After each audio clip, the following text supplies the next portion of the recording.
안녕하세요. 파이미니스트리 푸뉴마티쿠스 연구소 제공 교부를 통해 배우다 네 번째 시간입니다. 오늘 저희는 교부 유스티누스 세 번째 시간으로서 주 1, 2세기의 로마 제국과 초기 그리스도교와의 관계에 대해서 살피도록 하겠습니다. 여러분, 지난 시간에는 유스티누스 두 번째 시간으로서 주 2세기 유대교와 그리스도교라는 주제로 함께 이야기를 나눴습니다. 그 핵심 질문은 이것이었습니다. 누가 참 이스라엘인가? 먼저 우리는 역사적인 배경을 살펴보았습니다. 주 70년 예루살렘 성전이 무너지고 이후 주후 132년부터 135년까지 이어진 바르코크바 반란마저 실패하면서 고대 유대교는 매우 깊은 정체성의 위기를 경험하게 되었습니다. 성전도 잃고 예루살렘도 잃고 땅의 중심도 잃었습니다. 그 상황 속에서 고대 유대교는 토라와 할례, 안식일과 음식 규정 같은 언약 백성의 표지를 붙들며 우리는 여전히 하나님의 백성이다라고 고백하고자 했습니다. 바로 그런 자리에서 트리폰의 질문이 등장합니다. 그리스도교를 향한 트리폰의 질문은 단순한 호기심이 아니었습니다. 그는 고대 유대교의 상처와 소망을 안고 묻습니다. 누가 참 이스라엘인가? 그에게 참 이스라엘은 아브라함의 자손이며 토라를 지키고 할례와 안식일을 붙들며 상실 속에서도 언약 안에 남아있는 백성이었습니다. 그런데 유스티누스는 그 질문에 다르게 대답합니다. 그는 참 이스라엘이 단지 혈통과 경계 표지로만 정의되지 않는다고 보았습니다. 참 이스라엘은 십자가에 달리신 구세주를 통해 하나님께 인도된 백성, 즉 구세주 예수님을 믿는 믿음과 성령님으로 새롭게 태어난 백성이라고 증언했습니다. 그래서 지난 시간의 핵심 메시지는 이것이었습니다. 복음과 민족의 경계를 넘어 전혀 함께 할 수 없던 사람들을 하나님의 한 가족으로 세웁니다. 그것이 복음입니다. 그리고 유스티누스의 변증은 단순히 논쟁에서 이기려는 말싸움이 아니었습니다. 그는 트리폰과 같은 유대인들이 자신들이 붙들고 있던 성경과 언약, 그리고 이스라엘의 소망이 구세주 예수님 안에서 어떻게 성취되었는지를 보기를 원했습니다. 그래서 우리는 이렇게 정리했습니다. 참된 변증은 상대를 이기는 일이 아니라 상대가 주님의 복음을 볼 수 있도록 사랑으로 진리를 증언하는 일이라고 말입니다. 이제 오늘 우리는 이 질문을 한 걸음 더 넓혀 보고자 합니다. 지난 시간에는 유대교 앞에서 교회가 누구인지를 살폈다면 오늘은 로마 제국 앞에서 교회가 누구였는지를 살펴보겠습니다. 그리고 유대교 앞에서의 질문이 누가 참 이스라엘인가 였다면 로마 제국 앞에서의 질문은 이것입니다. 누가 참된 질문인가? 그리고 바로 그 질문 앞에서 유스티누스는 다시 한번 복음을 변증합니다. 이제 우리는 주 1세기 로마 제국이 그리스도교를 어떻게 바라보았는지 살펴보겠습니다. 처음부터 로마 제국이 그리스도인을 완전히 별개의 종교 집단으로 보았던 것은 아니었습니다. 오히려 초창기에는 그리스도교를 고대 유대교 내부의 한 분파 혹은 메시아 운동의 한 흐름처럼 보았을 가능성이 큽니다. 왜냐하면 예수님을 따르던 사람들도 처음에는 유대교의 성경을 사용했고 회당과 예루살렘 성전과 연결된 언어를 계속 사용했기 때문입니다. 하지만 시간이 지나면서 로마 제국은 그리스도인들을 점점 더 낯선 집단으로 보기 시작했습니다. 그 이유 중 하나는 그리스도인들이 황제 숭배와 로마 신들을 향한 제의에 참여하지 않았기 때문입니다. 로마 사회에서 종교는 단순한 개인 취향이 아니라 공적 질서와 정치적인 안정과도 연결되어 있었습니다. 그런데 그리스도인들은 살아계신 한 분 하나님과 구세주 예수님께만 충성을 바쳤습니다. 로마 제국 입장에서 보면 이것은 단순한 종교적인 차이가 아니라 제국의 질서에 협조하지 않는 태도로 보일 수 있었습니다. 또한 그리스도인들은 대개 사적인 공간에서 모였고 함께 모여 예배하고 기도하고 식탁을 나누었습니다. 그러니 밖에서 보는 사람들은 그들의 모임을 정확하게 이해하기 힘들었습니다. 비밀 모임처럼 보이기도 했고 그렇기에 이상한 소문이 붙기도 했습니다. 이런 점들이 쌓이면서 그리스도인들은 점차 의심과 경계의 대상이 되어갔습니다.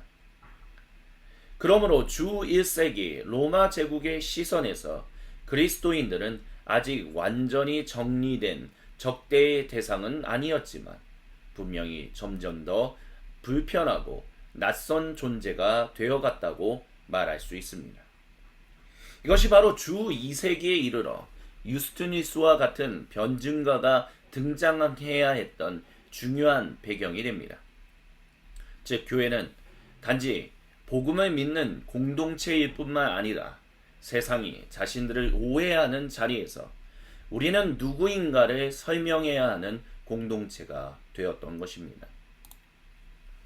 주 1세기 중반 제국이 그리스도인을 박해하는 일이 시작됐습니다. 먼저 우리가 중요하게 알아야 하는 점은 주 1세기 로마 제국이 처음부터 그리스도교를 향한 체계적이고 일관된 박해 정책을 가지고 있었던 것은 아니라는 사실입니다. 오히려 이 시기의 박해는 제국 전체에 걸친 조직적인 박해라기보다 황제의 권력 아래에서 산발적으로 터져나온 처벌의 시작으로 보는 것이 더 적절합니다. 이 점에서 전통적인 그리스도교사 흐름은 주 1세기 황제에 의한 박해를 크게 두 번으로 정리합니다. 첫 번째는 주후 64년 네로 황제 시대의 박해이고 두 번째는 주후 90년대 도미티아누스 황제 시대의 박해입니다. 먼저 네로 박해를 보겠습니다. 주 64년 로마에 큰 화재가 일어났을 때 네로 황제는 그 책임을 피하기 위해 그리스도인들에게 죄를 뒤집어 씌웠다고 전해집니다. 이 사건은 매우 중요합니다. 왜냐하면 여기에서 그리스도인들은 단순한 낯선 종교 집단이 아니라 제국이 위기의 순간에 희생양으로 삼을 수 있는 집단으로 드러났기 때문입니다. 즉 로마 제국의 의심이 이제 실제 처벌로 나타나기 시작했습니다. 이 박해는 제국 전체를 상대로 한 체계적인 박해라고 보기는 어렵습니다. 그러나 분명한 것은 네로 황제 시대를 기점으로 그리스도인들이 황제 권력 아래 실제로 고난을 당하는 일이 시작되었다는 점입니다. 그래서 네로 황제 박해는 주 1세기 교회를 향한 박해의 출발점으로 이해할 수 있습니다. 그 다음으로 전통적으로 중요하게 기억되는 것은 도미티아누스 황제 시대의 박해입니다. 교회사 전통은 주후 90년대 도미티아누스 아래에서 그리스도인들이 다시 황제의 권력에 의해 압박과 고난을 경험했다고 기억합니다. 물론 오늘날 학계는 이 부분에 대해 네로 황제 시대만큼 분명한 자료가 있는 것은 아니고 그렇기 때문에 이것에 대해서 좀 더 조심스럽게 봐야 한다고 말합니다. 그러나 적어도 교회는 도미티아누스 황제 시대를 네로 황제 시대 이후 다시 한번 황제에 의한 박해가 기억된 시기로 받아들여 왔습니다. 이렇게 주 1세기 로마 제국은 아직 그리스도교를 향한 체계적인 박해 정책을 세운 것은 아니었지만 네로를 시작으로 황제의 권력 아래 그리스도교를 산발적으로 박해하는 일이 일어나기 시작했습니다. 이것은 단순히 역사적인 사실 하나를 알려주는 것이 아닙니다. 이 장면은 초대교회가 어떤 세상 속에서 살아갔는지를 보여줍니다. 초대교회는 단지 오해받는 공동체가 아니었습니다. 초기 교회는 점차 제국의 권력 앞에서 고난을 감수해야 하는 공동체가 되어갔습니다. 바로 이런 배경 속에서 주 2세기에 이르러 유스티누스와 같은 그리스도교 변증가가 등장하게 됩니다. 그는 단지 교리를 설명한 사람이 아니었습니다. 그는 이미 박해의 그림자가 드리워진 제국 속에서 그리스도인은 누구인가, 왜 그들은 처벌받아서는 안 되는가를 설명해야 했던 사람이었습니다. 그러므로 주 1세기의 두 황제의 박해는 후대의 변증과 순교의 역사가 왜 필요했는지를 보여주는 중요한 출발점이라고 할 수 있습니다. 주 1세기 교회는 네로와 도미티아누스 시대를 지나며 로마 제국이 언제든지 자신들을 의심하고 희생양으로 삼을 수 있다는 사실을 경험했습니다. 그렇다면 박해를 겪은 주 1세기 교회는 로마 제국을 어떻게 바라보았을까요? 이 질문에 중요한 대답을 주는 성경의 한 부분이 바로 사도 요한 또는 장로 요한이 기록한 계시록입니다. 요한계시록은 단순히 미래에 일어날 일을 암호처럼 기록한 책이 아닙니다. 요한계시록은 박해와 압박 속에 있던 주 1세기 교회가 세상을 다르게 보도록 도와주는 책입니다. 다시 말해 눈에 보이는 현실을 하나님 나라의 관점에서 다시 보게 하는 책입니다. 로마 제국은 자기 자신을 평화와 질서의 수호자로 소개했습니다. 로마 제국은 이렇게 말했습니다. 우리가 세상에 평화를 준다. 우리가 법과 질서를 세운다.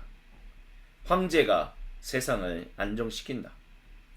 겉으로 보면 로마는 질서, 번영, 그리고 안전의 상징처럼 보였습니다. 하지만 계시록은 그 화려한 제국의 이면을 드러냅니다. 로마가 정말 평화만 주는가? 로마가 정말 질서만 세우는가? 아니면 그 평화와 질서의 이름으로 사람들에게 하나님이 아닌 다른 것을 예배하게 만드는가? 바로 여기서 계시록은 제국을 아주 강력한 이미지로 표현합니다. 그것은 짐승의 권세입니다. 계시록이 말하는 짐승은 단순히 어떤 괴물을 말하는 것이 아닙니다. 그것은 하나님께 드려야 할 충성을 자기에게 돌리게 만드는 이 정사와 권세의 그 제국적인 권세를 상징합니다. 제국이 하나님 자리에 앉으려고 할 때, 제국이 사람들에게 나를 경배하라고 요구할 때, 그 제국은 더 이상 중립적인 정치 질서가 아니었습니다. 그것은 우상 숭배적인 질서였습니다. 그러나 계시록은 짐승만 보여주지 않습니다. 계시록은 그 반대편에 계신 어린 양을 보여줍니다. 이 대비가 매우 중요합니다. 로마 제국은 힘으로 이깁니다. 그러나 어린 양은 희생으로 이깁니다. 로마는 두려움으로 복종을 요구합니다. 그러나 어린 양은 사랑과 진리로 사람들을 부르십니다. 로마는 황제가 주님이라고 말합니다. 그러나 교회는 구세주 예수님이 주님이시라고 고백합니다. 여기서 우리는 다시 한번 톰 라이트 교수님이 이야기한 세 관점과도 중요한 연결점을 찾을 수 있습니다. 톰 라이트 교수님은 복음을 단순히 개인이 죽어서 천국 가는 방법으로만 설명하지 않습니다. 복음은 십자가에 달리시고 부활하신 예수님께서 참 주님으로 즉위하셨다라는 선포입니다. 그렇다면 예수님이 주님이시다라는 고백은 단순한 개인 신앙 고백이 아닙니다. 그것은 가이사가 궁극적인 주님이 아니다라는 고백이기도 합니다. 하지만 교회는 폭력으로 제국을 무너뜨리려 하지 않았습니다. 교회는 칼로 싸우지 않았습니다. 교회는 어린 양을 따라 예배하고 인내하고 증언했습니다. 계시록이 보여주는 교회의 길은 제국을 닮아 이기는 길이 아니라 어린 양을 따라 충성하는 것이었습니다. 이 점에서 계시록은 주 1세기 박해받은 교회에게 두 가지를 동시에 말합니다. 첫째, 제국을 두려워하지 마라. 둘째, 제국을 예배하지 말라. 제국은 강해 보이지만 영원하지 않습니다. 황제는 자신을 주인처럼 보이게 할 수 있지만 참 주님은 아닙니다. 참 주님은 죽임 당하셨으나 다시 살아나신 어린 양, 구세주 예수님이십니다. 그래서 주 1세기 교회는 제국을 단순한 정치 권력으로만 보지 않았습니다. 교회는 제국이 하나님 아닌 것을 예배하게 만들 때 그것을 영적으로 분별해야 한다고 보았습니다. 그리고 그 분별의 중심에는 어린 양이 계셨습니다. 교회는 모든 사람과 온 창조 세계를 구속하시기 위해 제국의 십자가 처형에 의해 목숨을 잃으셨다가 아버지 하나님의 전적인 은혜로 다시 사신 어린 양 구세주 예수님을 통해 진정한 은혜와 평화가 임했음을 도래했음을 믿었습니다. 그렇기에 교회는 로마 제국 아래 살았지만 로마 제국이 만들어낸 공동체가 아니었습니다. 주 1세기 교회는 제국의 질서 안에 있었지만 제국의 이야기 안에 갇혀 있지 않았습니다. 교회는 더 큰 이야기를 가지고 있었습니다. 그 이야기는 성경의 이야기, 하나님의 드라마였습니다. 성경은 하나의 거대한 드라마입니다. 하나님께서 세상을 창조하셨습니다. 그러나 인간은 타락했고 세상은 하나님과의 관계에서 멀어졌습니다. 하나님은 이스라엘을 부르셔서 열방을 향한 복의 통로로 세우셨습니다. 그리고 그 이야기의 중심에 구세주 예수님께서 계십니다. 구세주 안에서 하나님은 새 창조를 시작하셨고 교회는 그 새 창조의 삶을 이 세상 한가운데서 미리 살아내는 공동체가 되었습니다. 그리고 마지막에는 하나님께서 모든 것을 완성하실 것입니다. 그러므로 다시 한번 말씀드리지만 주 1세기 교회는 단순히 로마 제국 안에 존재하던 작은 종교 모임이 아니었습니다. 교회는 하나님의 드라마 안에서 살아가는 새 백성이었습니다. 여기서 중요한 차이점을 발견합니다. 로마 제국은 교회를 이렇게 보았습니다. 이 사람들은 제국의 질서에 협조하지 않는 사람들이다. 이 사람들은 황제와 로마 신들에게 제사하지 않는 사람들이다. 이 사람들은 재판하고 관리해야 할 사람들이다. 그러나 교회는 자신을 이렇게 이해했습니다. 우리는 하나님께서 창조하신 세상 안에 살고 있다. 우리는 구세주 안에서 새 창조를 미리 살아가는 백성이다. 우리는 제국의 백성이기 이전에 하나님 나라의 백성이다. 우리는 이 세상에서 하나님의 미래를 미리 보여주는 공동체다. 이 점이 중요합니다. 교회는 현실을 도피하지 않았습니다. 교회는 로마 제국을 피해 세상 밖으로 사라진 공동체가 아니었습니다. 그들은 로마의 도시 안에서 살았습니다. 로마가 세운 그 길을 걸었고 로마의 시장에서 일했고 로마의 법 아래에서 살았습니다. 그러나 그들은 로마의 이야기를 최종 이야기로 받아들이지 않았습니다. 그들은 제국의 한가운데서 하나님의 이야기를 살아냈습니다.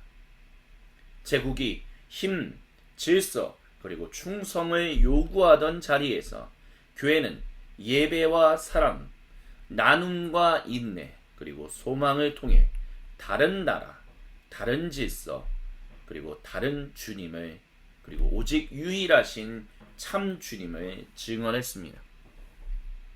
이렇게 주 1세기 교회는 제국의 이야기 안에 갇힌 공동체가 아니라 하나님의 드라마 안에서 새 창조를 미리 살아내는 공동체였습니다. 이제 우리는 주 2세기로 넘어옵니다. 주 1세기에는 네로와 도미티아누스 시대를 중심으로 그리스도교를 향한 박해가 산발적으로 일어났다라고 말씀드렸습니다.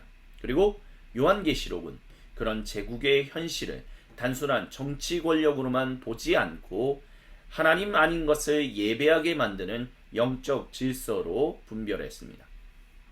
그런데 주 2세기로 넘어오면서 상황이 조금 달라집니다. 이제 로마 제국은 그리스도인을 단순히 소문 속의 낯선 집단으로만 보지 않습니다. 그들은 점점 더 분명하게 로마 행정이 다루어야 할 집단, 재판해야 할 집단, 그리고 충성을 시험해야 할 집단으로 인식하기 시작합니다. 이 흐름을 가장 잘 보여주는 자료가 바로 비티니아 총독 플리니우스가 트리아누스 황제에게 보낸 편지입니다. 플리니우스는 그리스도인들을 어떻게 처리해야 할지 잘 알지 못했습니다. 그래서 황제에게 물었습니다. 그리스도인이라는 이름 자체가 죄입니까? 아니면 그 이름과 함께 실제 범죄가 있을 때만 처벌해야 합니까? 이 질문은 매우 중요합니다. 왜냐하면 이제 주 2세기 그리스도교는 단순한 소문이 아니라 로마 제국의 법과 행정 앞에 놓인 현실적인 문제가 되었기 때문입니다. 플리니우스가 사용한 방식도 중요합니다. 그는 그리스도인으로 고발된 사람들에게 로마의 신들과 황제의 형상 앞에 제사하라 하고 요구했습니다. 그리고 구세주 예수님을 저주하라고 요구했습니다. 만약 그들이 그렇게 하면 풀어주었습니다. 하지만 끝까지 자신이 그리스도인이라고 고백하고 로마 신들과 황제에게 제사하기를 거부하면 처벌했습니다. 여기서 우리는 로마 제국이 무엇을 문제 삼았는지 알 수 있습니다. 로마가 보기에 그리스도인의 문제는 단순히 그들이 이상한 교리를 믿는다는 데 있지 않았습니다. 더 큰 문제는 그들이 제국이 요구하는 공적 충성의 의식에 참여하지 않는다는 데 있었습니다. 로마는 그리스도인들로 향로 앞에 서라고 요구했습니다. 황제의 형상 앞에서 예배하라고 요구했습니다. 로마의 신들을 인정하라고 요구했습니다. 그리고 예수님을 저주하라고 요구했습니다. 그러나 주 2세기 그리스도인들은 그 요구 앞에서 멈춰 섰습니다. 그들은 로마 제국 안에 살았죠. 그러나 로마 제국을 궁극적인 주인으로 섬길 수는 없었습니다. 그들은 황제를 위해 기도할 수는 있었지만 황제를 하나님처럼 예배할 수는 없었습니다. 바로 여기서 주 2세기 교회와 제국 사이의 긴장이 분명해집니다. 제국은 묻습니다. 너희는 우리 질서에 충성하는가? 교회는 대답하죠. 우리는 선한 시민으로 살겠습니다. 그러나 우리의 궁극적인 충성은 구세주 예수님께 있습니다. 이것이 로마 제국을 불편하게 만들었습니다. 그래서 주 2세기의 로마 제국은 그리스도인들을 이렇게 보았습니다. 그들은 도덕적으로 반드시 악한 사람들이라기보다 제국의 종교 질서에 참여하지 않는 사람들이라고요. 황제 숭배를 거부하는 사람들, 로마 신들에게 제사하지 않는 사람들, 그리고 끝까지 구세주 예수라는 사람을 주님이라고 고백하는 사람들이라고요. 바로 이 상황 속에서 교부 유스티누스가 등장하는 겁니다. 유스티누스는 로마 제국을 향해 그렇게 말하고 싶었습니다. 그리스도인이라는 이름만 보고 처벌하지 마십시오. 우리의 삶을 보십시오. 우리가 실제로 어떤 사람들인지 보십시오. 우리는 제국의 적이 아닙니다. 우리는 참 하나님을 섬기기 때문에 더 정직하고 더 절제하며 더 선하게 살고자 하는 사람들입니다. 이렇게 주 2세기 로마 제국에게 교회는 더 이상 막연한 소문 속의 집단이 아닌 것을 우리는 볼 수 있습니다. 교회는 이제 제국이 재판하고 관리해야 할 집단이 되었습니다. 그러나 교회는 그 재판석 앞에서 자신들의 정체성을 분명히 고백했습니다. 우리는 로마의 적이 아니라고. 그러나 구세주 예수님보다 더 높은 주님은 없다고. 바로 이 고백 때문에 유스티누스의 변증이 필요했습니다. 지금까지 우리는 주 1, 2세기 로마 제국 안에서 교회가 어떤 상황에 놓여 있었는지를 살펴보았습니다. 주 1세기 로마 제국은 처음부터 그리스도교를 분명하게 이해하고 있었던 것은 아니었습니다. 처음에는 그리스도교를 유대교 내부의 한 흐름처럼 보았을 가능성이 큽니다. 그러나 시간이 지나면서 그리스도인들은 점점 더 낯설고 불편한 집단으로 여겨졌습니다. 그래서 로마의 신들과 황제 숭배에 참여하지 않고 비밀스럽게 모이는 집단처럼 오해받았으며 네로 시대 이후에는 제국의 위기 속에서 희생양이 되기도 했습니다. 그리고 요한계시록은 그런 제국의 현실을 단순한 정치적인 현실로만 보는 것이 아니라 제국이 하나님께 드려야 할 충성을 자기에게 요구할 때 그것은 우상 숭배적인 질서가 될 수 있음을 폭로했습니다. 로마는 평화와 질서, 팍스 로마나를 약속했지만 로마는 그 이면에서 하나님 아닌 것을 예배하게 만드는 권세를 분별했습니다. 그래서 교회는 제국을 두려워하지도 제국을 예배하지도 않고 어린 양이신 구세주 예수님을 따르는 공동체로 부름받았습니다. 주 2세기로 넘어오면 상황이 더 분명해졌습니다. 이제 로마 제국은 교회를 재판하고 관리해야 할 집단으로 만들었습니다. 총독은 묻기 시작했죠. 그리스도인이라는 이름 자체가 죄인가? 로마 신들과 황제에게 제사하면 풀어주어도 되는가? 끝까지 그리스도를 고백하면 어떻게 해야 하는가? 이 질문 앞에서 교회는 자기 정체성을 드러내야 했습니다. 그러나 교회는 자신을 제국의 이야기 안에서 이해하지 않았습니다. 로마는 황제가 평화를 주고 로마가 질서를 세우고 제국 안에 안전과 번영이 있다라고 했지만 교회는 더 큰 이야기를 붙들고 있었습니다.